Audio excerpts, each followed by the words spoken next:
Good morning పిల్లలు. నిన్న మనము వివిధ వస్తువులు వేర్వేరు ఆకారాల పాఠం నేర్చుకున్నాం కదా. అందులోనే ఇప్పుడు వేర్వేరు ఆకారాలతో ఉన్నటువంటి వస్తువుల యొక్క అంచులు మూలలను లెక్కిద్దాం. మొదటగా ఇటుక ఆకారంలో ఉన్న వస్తువు యొక్క అంచులు మూలలు మనం ఇప్పుడు లెక్కిద్దాం. చూడండి పిల్లలు, ఇది ఇటుక ఆకారంలో ఉన్న వస్తువు యొక్క అంచు. ఇక్కడ మరి ఇటుక ఆకారంలో ఉన్న వస్తువుకి ఎన్ని అంచులు ఉన్నాయో ఒకసారి లెక్కిద్దాం. 1 2 3 4 5 6 7 8. చూడండి పిల్లలు, 8 9 10 11 12. అంటే ఇటుక ఆకారంలో ఉన్న వస్తువుకు అంచులు ఎన్ని ఉంటాయి? 12 ఉంటాయి పిల్లలు. ఇక్కడ చూడండి, మరి ఇక్కడ అంచులు ఈ అంచు ఈ అంచు ఈ అంచు, ఇక్కడ 3 అంచులు కలిసే చోటు ఉంది కదా, దీనినే మూల అంటారు. చూడండి పిల్లలు, ఇది ఒక అంచు, ఇది ఒక అంచు, ఇది ఒక అంచు, ఈ 3 అంచులు ఇక్కడ కలిసారు కదా, దీనినే మూల అంటారు. వీటిని అంచులు అంటే. మరి పిల్లలు, మరి మూలలు ఎన్ని ఉన్నాయో లెక్కిద్దాం. 1 2 3 4 5 6 7 8. అంటే ఇటుక ఆకారంలో ఉన్న వస్తువుకు 8 మూలలు ఉంటాయి పిల్లలు. 12 అంచులు, 8 మూలలు ఉంటాయి పిల్లలు. ఇప్పుడే మనము ఇటుక ఆకారంలో ఉన్న వస్తువుకి ఎన్ని అంచులు ఎన్ని మూలలు ఉన్నాయో మనము ప్రయోగపూర్వకంగా చూసాం కదా. మనం ఇప్పుడు పుస్తకంలో రాద్దాం పిల్లలు. ఇటుక ఆకారంలో ఉన్న వస్తువుకు అంచులు ఎన్ని ఉన్నాయి, మూలలు ఎన్ని ఉన్నాయని ఇంతకుముందే మనం లెక్కించాం కదా.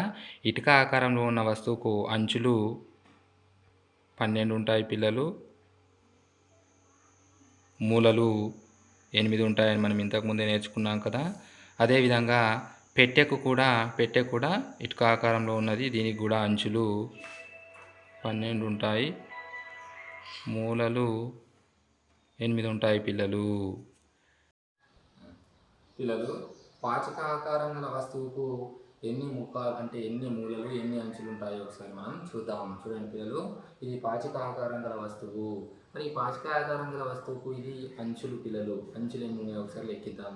1 2 3 4 5 6 7 8 9 10 11 12. సేమ్ మనము ఇటుక ఆకారంలో ఉన్న వస్తువుకి ఎలా అయితే అంచులు 12 ఉన్నాయో, పాచిక ఆకారంలో ఉన్న వస్తువు కూడా పిల్లలు 12 అంచులు మాత్రమే ఉన్నాయి దీనికి కూడా. కాకపోతే అది కొంచెం నిలువులో అంటే అన్ని వైపులా భుజాలు సమానంగా ఉండవు. ఒక 2 వైపులా సమానంగా ఉంటాయి, 2 వైపులా ఇంకో కొలతలతో ఉంటాయి. కానీ ఇక్కడ ఇది పాచిక ఆకారంలో ఉన్నది మాత్రం చతురస్రాకారంలో అన్ని భుజాలు సమానంగా ఉంటాయి కాబట్టి దీనికి కూడా అంచులు 12 ఉంటాయి. మరి ఇక్కడ మూలలు అంటే ఇప్పటివరకు తెలుసుకున్నాం కదా. ఇక్కడ మూలలన్నీ ఒక చోటు కలిసేదాన్నే, అంచులన్నీ ఒక చోట కలిసేదాన్నే మూల అంటారు పిల్లలు. ఇక్కడ ఈ అంచు ఈ అంచు ఈ అంచు ఇక్కడ కలిసింది, ఇది ఒక మూల. ఈ అంచు ఈ అంచు కలిసింది, ఈ అంచు కలిసింది కాబట్టి ఇది ఒక మూల. మరి మూలలు ఉన్నాయో ఒకసారి లెక్కిద్దాం. 1 2 3 4 5 6 7 8. అంటే పిల్లలు, పాచిక ఆకారంలో ఉన్న వస్తువుకు అంచులు 12, మూలలు 8 ఉంటాయి పిల్లలు. ఇప్పుడే మనము పాచిక ఆకారం గల వస్తువులకు ఎన్ని అంచులు ఎన్ని మూలలు ఉంటాయో మనం ఇప్పుడు ప్రయోగపూర్వకంగా ఇప్పుడే చూసాం కదా. మరి ఇక్కడ పాచిక ఆకారంలో ఉన్న వస్తువుకు అంచులు 12 ఉంటాయి పిల్లలు, మూలలు 8 ఉంటాయి. ఇక్కడ అంటే ఇది మనము పొదుపు అంటే పైసలు జమ చేసుకునే గల్లా డబ్బా కదా, ఇది కూడా పాచిక ఆకారంలోనే ఉంది కాబట్టి దీనికి అంచులు 12 ఉంటాయి, మూలలు కూడా 8 ఉంటాయి. అలానే ఇక్కడ పాచిక ఉంది కదా పిల్లలు, ఈ పాచిక కూడా అంచులు 12 ఉంటాయి, మూలలు 8 ఉంటాయి పిల్లలు. అంటే పాచిక ఆకారంలో ఉన్నటువంటి ఏ వస్తువుకైనా సరే అంచులు 12, మూలలు 8 ఉంటాయి పిల్లలు. జోకర్ టోపీ ఆకారంలో ఉన్న వస్తువుకు ఎన్ని మూలలు ఉంటాయి ఎన్ని అంచులు ఉంటాయి ఒకసారి చూద్దాం పిల్లలు. ఇక్కడ కింది వైపులో ఉంది కదా, దీన్ని అంచు అంటారు. జోకర్ టోపీ ఆకారంలో ఒకే ఒక అంచు ఉంటుంది పిల్లలు, కింద అంచు. ఇది అంచు అంటే ఇలా మనం ఎక్కడైనా నిలబెట్టినప్పుడు ఇలా అది నిలబడడానికి ఉన్నటువంటి తలం, దీన్ని అంచు అంటారు. ఇది ఒకటి మాత్రమే ఉంటుంది పిల్లలు. ఈ మిగతా అంతా ఇది దొరకడానికి అనుకూలంగా ఉంటుంది. ఇక్కడ ఈ మొత్తం అంచంతా కలిసి ఇక్కడ ఒక దగ్గర కలిసింది కదా, దీన్ని మూల అంటారు పిల్లలు. అంటే జోకర్ టోపీ ఆకారంలో ఉన్న వస్తువుకు ఒక అంచు ఒక మూల మాత్రమే ఉంటాయి, ఒక అంచు ఒక మూల మాత్రమే ఉంటాయి పిల్లలు. జోకర్ టోపీ ఆకారం గల వస్తువులకు ఎన్ని అంచులు ఎన్ని మూలలు ఉంటాయి ఇప్పుడే మనం చూసాం కదా. మరి చూడండి పిల్లలు, జోకర్ టోపీ ఆకారంలో ఉన్నటువంటి ఇది ఇక్కడ చిచ్చుబుడ్డిది. చిచ్చుబుడ్డికి అంచులు ఎన్ని ఉన్నాయంటే ఒకటే అంచు ఉంటుంది పిల్లలు. మూలలు ఎన్ని ఉంటాయంటే ఒకటే మూల ఉంటుంది పిల్లలు. సేమ్ ఇలానే ఇది ఐస్ క్రీమ్ వేసే బుర్ర, ఇందులో ఐస్ క్రీమ్ పెట్టిస్తారు కదా పిల్లలు. దీనికి కూడా అంచు ఒకటి ఉంటుంది, మూల ఒకటి ఉంటుంది పిల్లలు. పీపా ఆకారంలో ఉన్న వస్తువుకు మూలలు అనేటివి ఉండవు పిల్లలు. ఇక్కడ ఎక్కడ కూడా అంచులు కలిసి ఎక్కడ మూల కూడా ఏర్పడలేదు అంటే దీనికి మూలలు అనేటివి ఉండవు. మరి అంచులు ఎన్ని ఉంటాయి? రెండు ఉంటాయి. ఇక్కడ ఒక అంచు, ఇక్కడ ఒక అంచు, రెండు అంచులు ఉన్నాయి పిల్లలు. ఇదొక అంచు, ఇదొక అంచు. అంటే పీపా ఆకారంలో గల వస్తువుకు రెండు అంచులు ఉన్నాయి కానీ మూలలు లేవు. అంటే మూలలు లేవంటే సున్నా. మనం పుస్తకంలో రాసుకోవాలి పిల్లలు. పీపా ఆకారంలో గల వస్తువులకు ఎన్ని అంచులు ఎన్ని మూలలు ఉంటాయి ఇప్పుడే చూసాం కదా పిల్లలు. పీపా ఆకారంలో గల వస్తువుకు అంచులు పైన ఒకటి కింద ఉంటుంది ఒకటి ఉంటుంది పిల్లలు. అంటే రెండు అంచులు ఉంటాయి పిల్లలు. ఇక్కడ మూలలు మాత్రం ఉండవు పిల్లలు. ఉండవు కాబట్టి దాన్ని సున్నా అన్నారు పిల్లలు. సేమ్ అలానే ఇక్కడ ఇది చిన్న డబ్బా ఉంది కదా, ఇది కూడా పీపా ఆకారంలో ఉంది కదా, దీనికి కూడా అంచులు రెండు ఉంటాయి పిల్లలు. మూలలు సున్నా. బంతి ఆకారంలో గల వస్తువులు అంచులు మూలలు కలిగి ఉన్నాయా అంటే దానికి అంచులు కానీ మూలలు కానీ ఉండవు పిల్లలు. కాబట్టి ఉండవు. ఎందుకు ఉండవు అంటే ఉండకపోవడం వలన అది పిల్లలు దొర్లుతుంది. మనకు అంచులు మూలలు ఉండడం వల్లనే జారుతాయి పిల్లలు. కాబట్టి బంతి ఆకారంలో ఉన్న వస్తువుకు అంచులు మూలలు కలిగి ఉన్నాయా అంటే ఉండవు. ఆలోచించండి, చర్చించండిలో బంతి పీపా ఆకారంలో గల వస్తువులు మాత్రమే దొరలగలవని నీవు ఎందుకు భావిస్తున్నావు అంటే పిల్లలు వీటికి బంతికి కానీ పీపా ఆకారంలో కానీ వస్తువులకు కానీ మూలలు అంచులు అనేటివి అంటే జారే సైడులో ఉండవు. కాబట్టి అది దొర్లుతాయి పిల్లలు, జారవు. కాబట్టి ఇది మీరు కూడా ఇంకొంచెం ఆలోచించండి. ఇంటికి వెళ్ళిన తర్వాత వివిధ రకాల పెట్టెలను తీసుకోవాలి పిల్లలు. ఇప్పుడు ఇంతకుముందు ఇటుకను మనం ఏ విధంగా చూసామో ఒక సబ్బు పెట్టెను తీసుకొని పేపర్పై ఉంచండి. కింద చూపిన విధంగా అన్ని ముఖాలను పెన్సిల్తో అంచుల వెంబడి గీయండి. చూడండి పిల్లలు, అన్ని ముఖాలను మనం ఇక్కడ గీయాలి. గీస్తే సబ్బు పెట్టెకు ఎన్ని ముఖాలు ఉన్నాయి, ఎన్ని ముఖాలు ఉంటాయి పిల్లలు? మరి 1 2 3 4 5 6 ముఖాలు ఉంటాయి పిల్లలు. ముఖాలు వేరు, అంచులు వేరు పిల్లలు. అంచు అనేది ఇక్కడ ఇక్కడ ఉంటుంది అంచు అనేది, కానీ ఇక్కడ మనం ఈ మొత్తాన్ని అంటున్నాం, ఇది ముఖం. కాబట్టి ఎన్ని ముఖాలు ఉంటాయంటే 6 ముఖాలు ఉంటాయి. అన్ని ముఖాలు ఒకేలా ఉన్నాయా అంటే ఈ అన్ని ముఖాలు ఒకేలా ఉన్నాయా? ఇక్కడ ఆల్రెడీ మనం ఒకటి ఇలా ఇక్కడ అడ్డంగా పెట్టినప్పుడు, ఒకటి నిలువుగా పెట్టినప్పుడు గీసినప్పుడు అన్ని ముఖాలు ఒకే విధంగా ఉన్నాయంటే ఉండవు పిల్లలు.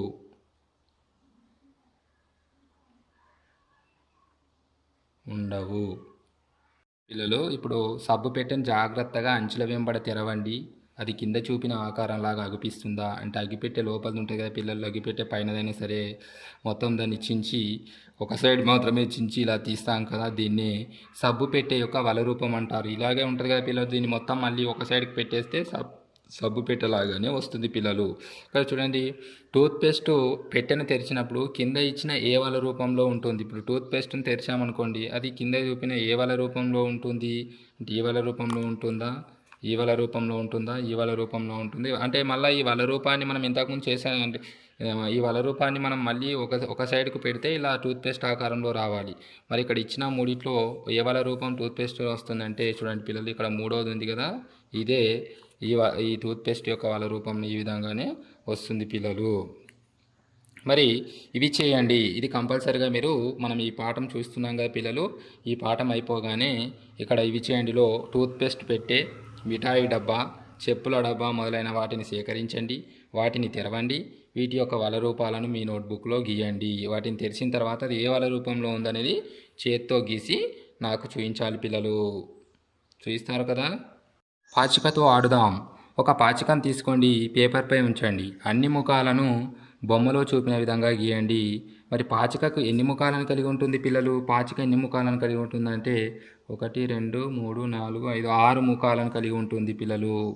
6 ముఖాలను కలిగి ఉంటుంది.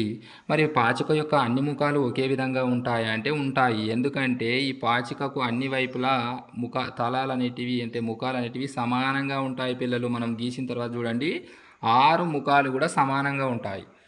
అదే మనము ఇంతకుముందు అగ్గిపెట్టెను చూసాం కదా, కానీ అగ్గిపెట్టెలో అన్ని ముఖాలు ఒకే విధంగా ఉండవు. కొన్ని ముఖాలు ఒక ఆకారాన్ని కలిగి ఉంటాయి, కొన్ని ముఖాలు ఒక ఆకారాన్ని కలిగి ఉంటాయి. కాబట్టి దాని యొక్క అగ్గిపెట్టె యొక్క అన్ని ముఖాలు ఒకే విధంగా ఉంటాయని చెప్పుకున్నాం మనం ఇంతకుముందే. కానీ ఇక్కడ పాచిక ఆకారంలో ఉన్న వస్తువుకు మాత్రము అన్ని ముఖాలు ఒకే విధంగా ఉంటాయి పిల్లలు. ఈ ఈ భేదాన్ని మనం గమనించాలి. పిల్లలు, తెరిచి ఉన్న కొన్ని డబ్బాలు లేదా మూతలేని పెట్టెలు, అంటే ఒక డబ్బా ఉందనుకోండి, అంటే దానికి అన్ని వైపులా అంచులో అంటే దానికి అన్ని వైపులా ఉంటాయి కానీ పైన ఒక మూత అనేది ఉండదు. మరి అలాంటి మూతలేని తయారు చేయడానికి కింద కొన్ని వల రూపాలు ఇచ్చారు. వీటిలో ఏవేవి మనకు ఈ మూతలేని పెట్టె తయారు చేయడానికి ఉపయోగపడతాయో మనం ఇక్కడ వల రూపాలు చూడండి పిల్లలు. ఇవి వల రూపాలు. ఇలాంటి వల రూపాలతో మూతలేని పెట్టెలు దేంతో తయారైతాయో మనం ఇప్పుడు ఒకసారి మనము ఈ పాఠంలో చూద్దాం పిల్లలు. చూద్దాం. ఇప్పుడు మొదటగా ఇక్కడ ఆల్రెడీ డబ్బాలు ఉన్నాయి కదా, ఈ డబ్బాల ఆధారంగా మనం మలవాలి. ఇక్కడ ఎలా అయితే గీత ఉందో ఆ గీత వరకు మనం ప్రతిదాన్ని మలుచుకుంటే ఇది అసలు మూతలేని పెట్టె తయారవుతుందా కాదా అనేది మనకు తెలుస్తుంది పిల్లలు. చూడండి, నేను ఈ గీతలు ఏ విధంగా ఉన్నాయో ఆ గీతల ఆధారంగా ఫస్ట్ మలుస్తున్నాను.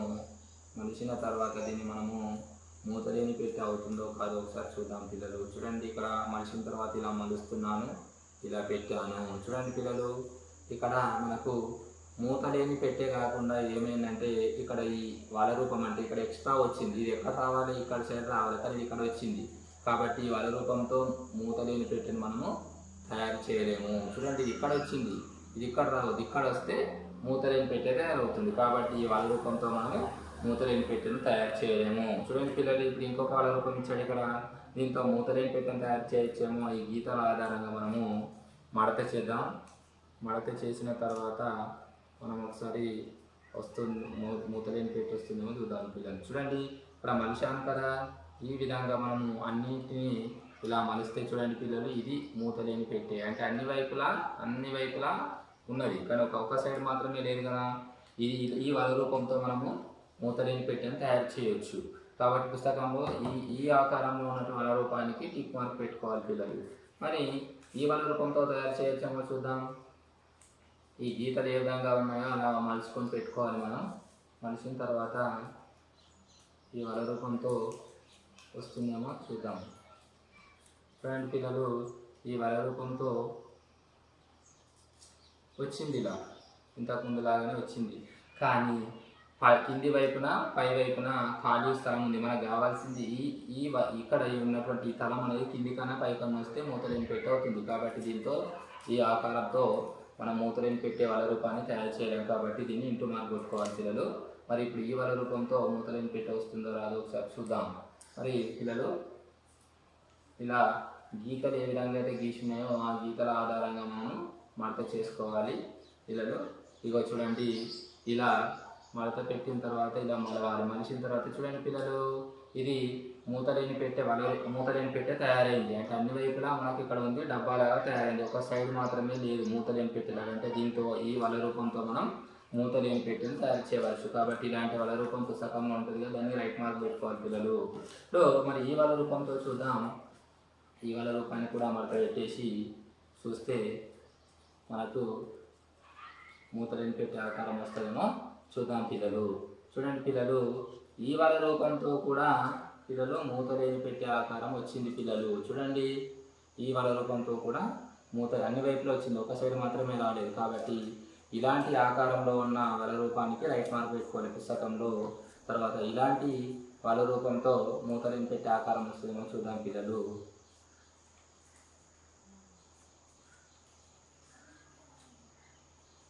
చూడండి పిల్లలు, ఇలాంటి వస్తువుతో వల రూపం రాదు. ఎందుకంటే మనకు ఇటు సైడ్ రావాలి, కానీ ఇక్కడ వల రూపంలో ఇక్కడ ఒక డబ్బా మాత్రం ఇటు సైడ్ వచ్చింది. కాబట్టి ఇలాంటి వస్తువుతో మన వల రూపంతో ఇలాంటి మూతలేని డబ్బాని తయారు చేయాలి. దానికి తప్పు మార్క్ పెట్టుకొని ఇంటూ మార్క్ పెట్టుకోవాలి పిల్లలు. ఇప్పుడు ఈ వల రూపం చూద్దాం. ఈ వల రూపంను గీతల ఆధారంగా మడత చేసుకోవాలి. మడత చేసుకొని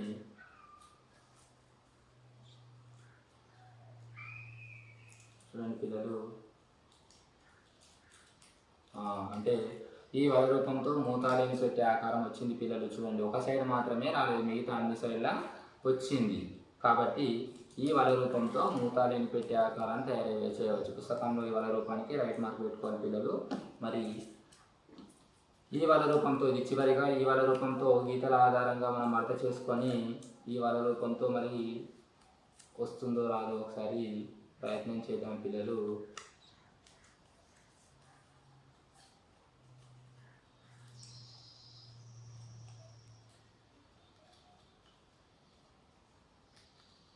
పిల్లలు, ఈ ఆకారంతో అన్ని వైపులా మూసివేయబడింది. ఇక్కడ తెరిచి ఉన్న కొన్ని డబ్బాలు లేదా మూతలేని డబ్బాలు కావాలి, కానీ ఇది దీంతో అన్ని వైపులా మూసివేయబడింది. పాచిక ఆకారం వచ్చింది, దీంతో మనకు ఏ ఆకారం వచ్చింది? పాచిక ఆకారం వచ్చింది. కాబట్టి ఇక్కడ పెట్టెను తయారు చేయడానికి ఇది ఉపయోగపడుతుందా అంటే ఇది పాచిక, ఇది పెట్టెను తయారు చేయడానికి ఉపయోగపడుతుంది. ఎందుకంటే మనకు స్థలం కావాలి, ఒక సైడ్ తీయడానికి ఉండాలి, మొత్తం అన్ని వైపులా మూసివేసి పాచిక ఆకారంలో ఉంటుంది. కాబట్టి ఈ వల రూపంతో కూడా తెరిచి ఉన్న పెట్టెను తయారు చేయడానికి పిల్లలు. ఇది కూడా పుస్తకంలో ఇంటి మార్పు పెట్టేసుకోండి. అది